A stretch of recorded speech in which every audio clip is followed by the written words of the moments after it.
স্বৈরাচার হাসিনার প্রোটোকলের পুলিশ কখনো ভালো হইবে না, শোধরাইবে না। মানুষকে কখনো কথা বলার মতন তার ন্যায্য অধিকার নাই।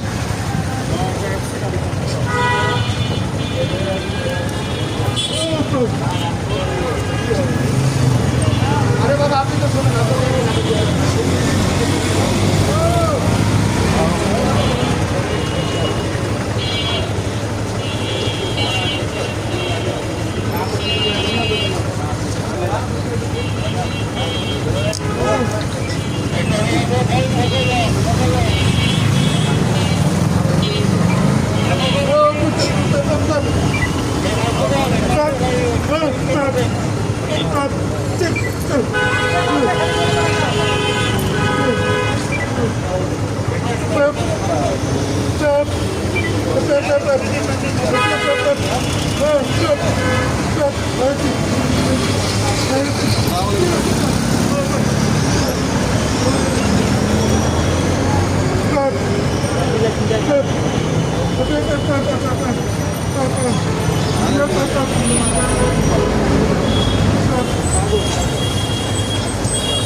ছাত্র সমন্বয়ক যারা আছে তারা পুলিশ প্রোটোকল নিয়ে দুর্নীতি এবং চাঁদাবাজি করতেছে রাস্তাঘাটে।